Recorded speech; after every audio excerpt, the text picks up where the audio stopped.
sommes ravis de joie de savoir nombreux aux côtés de vos postes récepteurs pour suivre cette édition du journal. D'abord la météo.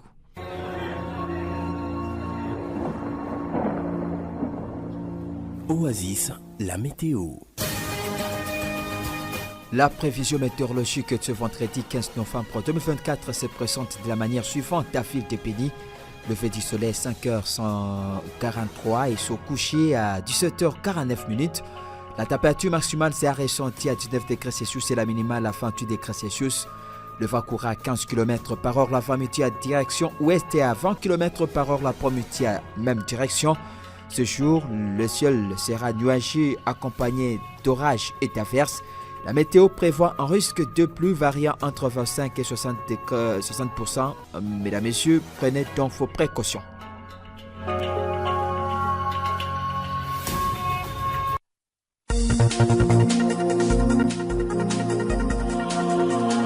Au sommaire de cette édition du journal, la coordination de la société civile de Béni demande la levée de l'état des sièges dans les provinces du Nord Kivu et de l'Ituri. Ces structures citoyennes affirment que cette mesure exceptionnelle a échoué à atteindre ses objectifs.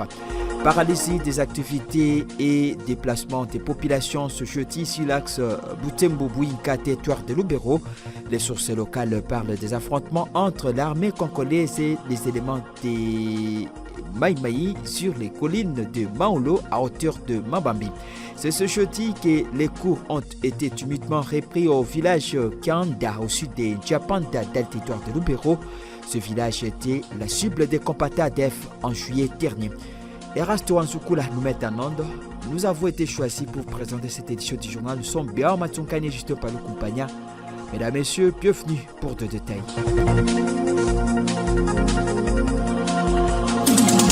Jeune, ton avenir est plein d'espoir. Mais une seconde de plaisir sexuel peut le gâcher à jamais. Sois sage. La coordination urbaine de la société civile de Béni plaide pour la levée sans condition de l'état de siège dans les provinces d'Ituri et du Nord Kivu. Lors d'un entretien réalisé ce jeudi, Maître Pepe Kavota, président de cette structure citoyenne, soutient que cette demande en affirmant que l'état des sièges n'a pas encore atteint l'objectif pour lequel il a été instauré. Faradja Kato nous a dit plus de cet élément. D'après Maître Pépin Kavota, la démarche pour évaluer et lever immédiatement l'état des sièges avait déjà été amorcée récemment par les chefs de l'État congolais. Il estime que si la première ministre et son équipe souhaitent procéder à l'évaluation de cette mesure exceptionnelle, c'est dans l'intention de tirer davantage des fonds dans la caisse de l'État. Je pense qu'il est bon de faire l'évaluation de l'état des sièges dans les deux provinces. Mais encore, il faut dire que cette démarche avait déjà été entamée il y a peu. Si je me souviens bien, il y a des délégations de la province du Nord Kivu et de l'Ituri qui étaient parties à Kinshasa pour l'évaluation. Et à l'unanimité, dans cette séance, il aurait fallu que les chefs de l'État lèvent immédiatement l'état des sièges. Nous disons que l'état des sièges n'a pas produit de beaux fruits. Et que donc, si la première ministre veut maintenant venir, pour nous pensons que c'est pour vouloir faire saigner la caisse de l'État. En soulignant qu'il n'est pas nécessaire pour l'instant de procéder à l'évaluation de l'état des sièges dans les deux provinces concernées, ces défenseurs des droits humains demandent aux autorités de la capitale de lever immédiatement cette mesure qui a prouvé ses limites. Pas même besoin que les équipes viennent pour dire, c'est la levée de l'état des sièges dans les deux provinces. C'est comme un malade qui, n'est-ce pas, on est en train de réanimer chaque 15 jours. Depuis 2021, on continue à réanimer ces malades ici, l'état des sièges. Il convient de rappeler que l'état des sièges a été instauré en mai 2021 et a été prorogé plusieurs fois depuis lors. Malgré ces prorogations, l'activisme des ADF persiste dans les deux provinces. Dans le contexte actuel des chômages, l'entrepreneuriat s'est présenté comme une solution variable. C'est jeudi 14 novembre, notre rédaction a eu l'opportunité d'interviewer Accent Kimpa, cofondateur du projet Matunda Juice, qui se spécialise dans la transformation des fruits à jus. Celui-ci a souligné qu'il ne faut pas attendre demain pour entreprendre, car chaque secteur offre des opportunités. Ce message encourage donc ceux qui hésitent à se lancer, à agir de maintenant. Il illustre que la passion et la détermination peuvent vraiment compenser les ressources financières limitées. Nous vous proposons d'écouter Asante Ki-Imba au micro de Djouria Mirel. 2017, comme je l'ai dit au début, nous avons commencé ce projet qui est dans la transformation de fruits en jus. Nous avons commencé ce projet alors qu'on était encore étudiants. Nous sommes en train de vouloir Nous avons commencé plutôt à lancer des appels à des jeunes qui peuvent se joindre à nous. Et nous avons remarqué que la majorité des jeunes n'est pas tellement active et ça fait frais pour nous parce que nous avons commencé le projet état 2, mais nous voulons nous joindre aux autres, nous voulons appeler les autres à se joindre, mais cela a été un frais. Beaucoup de jeunes n'ont pas été tellement motivés et cela nous a empêché à un certain niveau d'avancer vers certains niveaux, disons vers d'autres sommets. Bon, au début, nous n'avions pas assez d'argent, même jusqu'aujourd'hui. Nous nous sommes lancés avec moins de $20. Nous avons commencé à produire des jus avec des bidons, disons que nous avions à l'école des bidons de 5 litres et nous faisions des tours dans les classes de nos universités pour vendre des bouteilles à 500 et à 1000 francs. Les débuts n'étaient pas faciles parce que la qualité n'était pas encore à la hauteur des attentes de nos clients, ce qui nous amenait à perdre certaines quantités qui ne parvenaient pas à se conserver pendant au-delà de 3 jours. Alors, les fonds que nous avions utilisés au début n'étaient pas tellement grands, mais nous avons persisté jusqu'à 7 ans. Bon, en fait, les conseils que je peux donner aux jeunes, c'est de croire d'abord à leur capacité. Parce que chacun de nous a un potentiel. Vous pouvez ne pas investir dans l'agroalimentaire, mais il faut croire à vos capacités et surtout, ne pas attendre demain. Il faut toujours compter sur le présent parce que c'est le seul cadeau que Dieu nous a donné et nous devons saisir les opportunités autour de nous dans le présent et voir comment nous pouvons donner de la valeur en utilisant nos capacités et nos compétences. Rappelons que le 14 novembre marque la célébration de la Semaine mondiale de l'entrepreneur, un moment pour inspirer et soutenir ceux qui souhaitent prendre à main leur avenir professionnel. Suite à des rumeurs circulant sur la présumée utilisation des produits chimiques par certaines vendeuses des sauterelles en ville de Béni, la rédaction de la radio Oasis Congo s'est intéressée aux consommateurs et vendeurs de ces sectes dont la vente a pris de l'ascension. Si les consommateurs ont affirmé avoir vécu des maux de ventre, les vendeuses ont vraiment nié cette thèse et passent à un montage. Plus de détails dans ces dossiers de nos stagiaires Nathalie Oumoucha et Daniel Ouchoura, rendus à la rédaction par Maki Baraka. Certaines rumeurs circulent en ville de Béni selon lesquelles la consommation de sauterelles serait à la base des troubles intestinaux. Interrogés par la radio Oasis Congo pour savoir les vraies causes, certains consommateurs se plaignent d'être victimes de maux de ventre après les avoir consommés, accusant les vendeuses d'utilisation de produits chimiques pour attirer ces sauterelles, chose qu'elle témoigne un habitant. Quand j'avais consommé les sauterelles, j'avais même acheté une petite quantité pour 500 francs. Mais après 1 heure, j'ai commencé à sentir les bouillonnements dans mon ventre. Et après quelques minutes, j'avais vomi. J'ai compris qu'il y a du mal à consommer. Semblerait-il qu'il faut des captures avec des produits chimiques. Les vendeuses à leur tour démentent cette information qu'elles qualifient de rumeurs et de montage. Ce sont des fausses rumeurs. Les sauterelles ne sont jamais piégées avec des produits chimiques. Nous n'avons jamais entendu quelqu'un mourir pour avoir consommé les sauterelles.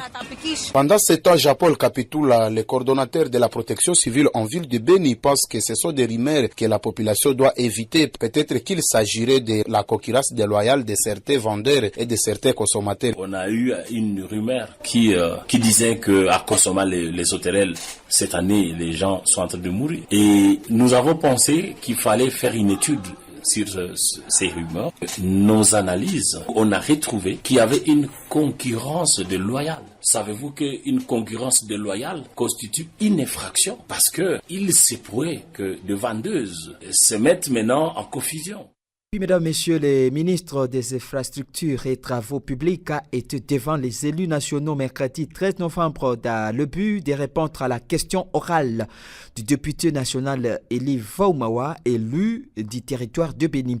Répondant aux préoccupations des députés, les ministres Alexis Guissaro a vraiment rassuré l'Assemblée que les travaux de réhabilitation allaient reprendre sous peu, affirmant que les contraintes qui ont amené à l'arrêt brusque de ces travaux sont en train d'être levées. Il a également annoncé la signature imminente d'un arrêté interministériel pour exonérer l'importation de certains biens nécessaires à d'autres services d'IACI, ce qui vraiment avait conduit à la saisie de leurs biens par la DGDA Kassindi. Satisfait des réponses données par le ministre, le député Elie Vaumawa a déclaré ce qui suit. Lors de mes vacances parlementaires, que ce soit à Béni-Ville et Béni-Territoire, la population m'avait demandé de prendre la route Butembo, Béni-Ville, Béni-Territoire. Et je me suis livré à cet exercice. Lorsque j'ai parcouru cette route, j'ai constaté que plusieurs tronçons étaient dans un état piteux, très avancé. Et la population m'a demandé que lorsque je serai ici à Kinshasa, que je puisse interpeller sans hésiter et sans attendre les ministres des ITPR, des infrastructures donc. Et nous avions adressé une question orale avec débat, interpellant le ministre au Parlement. Le ministre est venu répondre à notre question. Nous avons commencé la plénière à 11h et nous venons de terminer la plénière. Là, on est 5h du matin. Le débat était houleux parce qu'on ne s'amuse pas avec la gestion de la chose publique. C'est une responsabilité que nous avons et nous allons assumer. Ici, le ministre, face aux pertinentes questions de la population de Béni que j'ai posées, le ministre venait de rassurer que les travaux vont reprendre sur l'axe Kassindi-Béni-Béni-Butembo. Je vais suivre personnellement parce qu'il n'y a pas de développement sans route. La route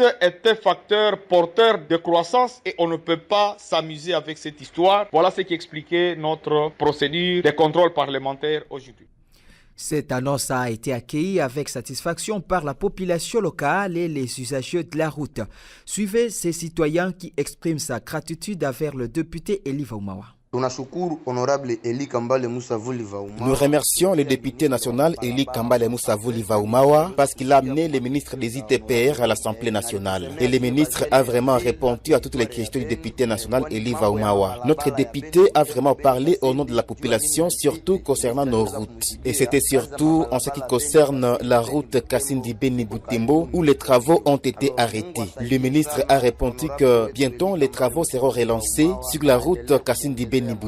Que Dieu continue à donner à notre député Elie Vaumawa la vision qui pourra contribuer au développement de la région de Béni-Ville et Territoire. Nous serons encore contents lorsqu'il va inviter notre ministre à l'Assemblée nationale pour répondre à d'autres questions qui concernent la région de Béni. Il est le seul député sur la liste des élus de Béni-Ville et Territoire à amener un ministre à l'Assemblée nationale pour répondre aux questions de Béni-Ville et Territoire. Lorsque les travaux seront relancés, nous jeunes, nous allons bénéficier encore de ces travaux. Il n'a pas plaidé seulement pour les jeunes du territoire de Béni, mais de toute la région. Ça veut dire Béni-Ville et Territoire. Nous remercions le député national Elie Kambale Moussavouli Vaumawa et que Dieu continue à les bénir.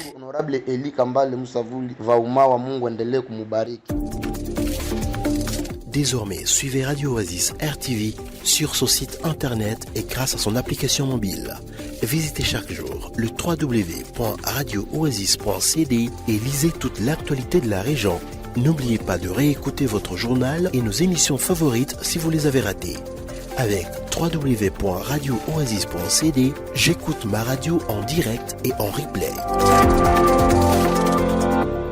Les agriculteurs exerçant les activités champêtres dans les environs de l'Océlos et Mwenda, secteur de Rwenzori, sont appelés à faire preuve d'une vigilance accrue durant l'exercice de leur travail. Cette mesure fait suite à la découverte de 2 engins explosifs de guerre dans certaines entités du secteur Rwenzori. Le point focal des services de protection civile dans cette partie du territoire de Béni indique qu'un engin explosif a été trouvé dans un palmarin, c'était près de Kinyambaoré, et une bombe artisanale a été découverte dans un champ à Mwenda. On écoute Justin Kamabou dans cet élément sonore. Il y a 2 bombes retrouvées. L'une à Kinyampaore, c'est une bombe ratée qui est dans une arbre de palmiers. Et une autre bombe artisanale est retrouvée à Mwenda, vers Kiatissa, comme on le dit dans notre terme vulgaire. Alors, nous disons à la population qui est environnante là-bas qu'il faut les champs d'être trop vigilants, de ne pas aller tomber dans ces pièges de bombes pour ne pas aller à la mort causée par ces bombes. On a déjà marqué remarqué compte tenu de l'alerte que nous continuons à faire. Alors, si vous trouvez une place où il y a une marcation avec deux fils, n'allez pas là-bas vite. Il faut être prudent de ne pas aller être victime de cette bombe qui est surtout vers le chat à Kiatisala à Mwenda. Mais ce qui est à Los Elos, là c'est peu rare de trouver la mort puisque c'est une bombe qui a été lacée mais qui n'a pas explosé et ça se trouve Yulu Yangazi si on peut le dire. Ces bombes sont retrouvées là où il y avait des cas de nos combattants ADF puisqu'ils régnaient là le plus longtemps possible quand ils nous dérangeaient, quand ils nous menaçaient, nous la population d'aller au secteur Rwenzori. Bien Matsunkani, salut. Salut Justin Moupagna. La crise monétaire et la hausse de prix de certains produits sont la conséquence de la persistance de l'insécurité dans la région de Beni au Nord Kivu, Mambasa et Irumu Dalitori. Les marchands à Kabasha lancent l'audit ce jeudi 14 novembre 2024 au cours d'une rente faite par nos reporters dans cette partie du territoire de Beni.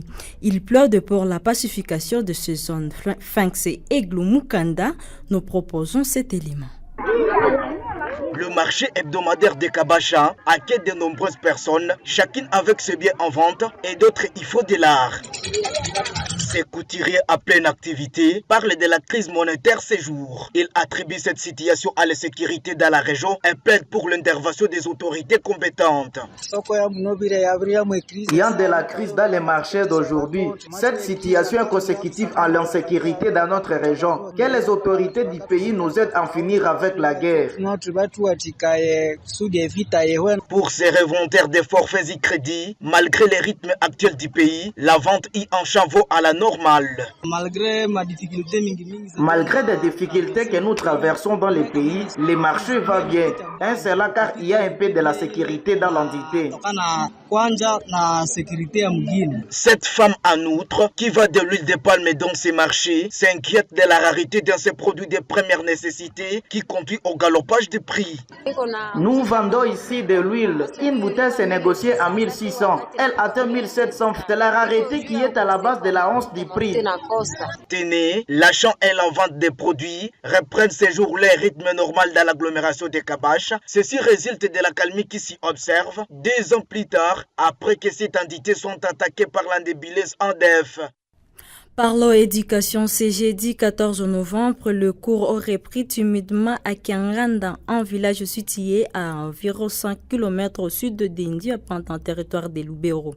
Les activités scolaires dans les écoles publiques reprennent une semaine après la levée de grève des enseignants dans cette zone éducative. Ces villages, qui avaient été la cible des terroristes et ADF en juillet dernier, est en train de se reconstruire comme auparavant. C'est une correspondance de James Lusenge Mouindo, notre correspondant occasionnel depuis la zone. Mardi dernier, un nombre inférieur à 10% d'écoliers du primaire est arrivé pour suivre cours dans différents établissements scolaires. Mais ce nombre augmente jour après jour, a constaté Bukina Biakibondo, directeur de l'EP Sommet de la place. Vu cette augmentation de participants apprenants, ce chef d'établissement rend gloire à l'Éternel pour cette grâce. La rentrée est effective. Lundi, on a été avec 4 écoliers.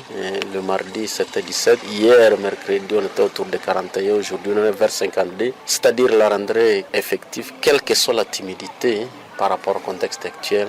Mais au moins, toutes les portes sont ouvertes, les enseignants sont là, les cours sont en train de se donner comme d'habitude. Les cours ont bien commencé. Ces enfants qui sont encore à la maison doivent se presser pour essayer de récupérer le temps perdu, malgré les dégâts humains et matériels causés par le rebelle ADF à Kianganda. Presque toutes les activités socio-économiques ont repris, a-t-il confirmé. Dans notre sous-division, tout le monde a fui. On suppose que tout le monde est aussi de retour. Et tout le monde est en train de se diriger à l'école. C'est-à-dire, si quelqu'un traîne les pas à la maison, il y joue seulement avec son temps. Le message est tel qu'il faut se hâter, amener les enfants pour suivre les cours avec les autres, parce qu'après l'état, ce n'est plus l'état. Ce grand retard que nous avons connu, c'est un tas perdu.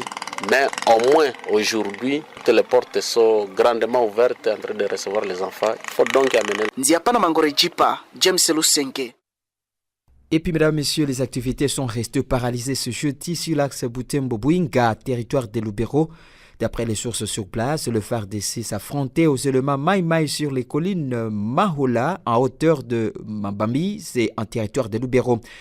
Un habitant de la place antique que cette situation a causé un déplacement des populations et appelle à l'implication d'une base militaire dans cette contrée. Mesdames, messieurs, voilà ce qui nous amène à la fin de cette édition du journal. Béa Matungani, Justin Pagnavo était à votre service pour vous présenter ce journal. Il était en train de nous mettre en nom de lui, c'est Erasto Anzukula. Merci à vous de nous avoir écoutés.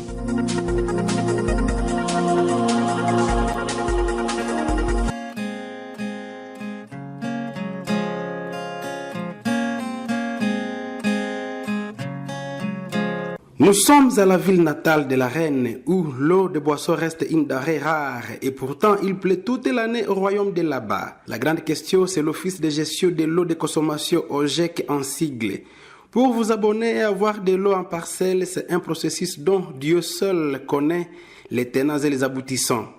Le tarif de cet abonnement n'est pas bien connu au royaume de là-bas. Il faut payer les brigadiers gestionnaires du centre, puis passer à la caisse obtenir les reçus. L'agent de terrain exige de la bière. Les conducteurs de la Jeep qui portera les tuyaux vous exigent de la cigarette. Et même les portiers vont vous demander à la sortie les unités de communication.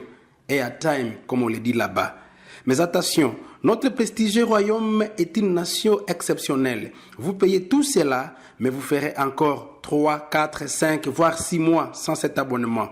Qu'est-ce qui bloque au juste? Ah non, c'est la Jeep qui est à panne. Oh non, l'agent de terrain est malade. Tantôt, c'est le chef qui est à congé. Ah bon?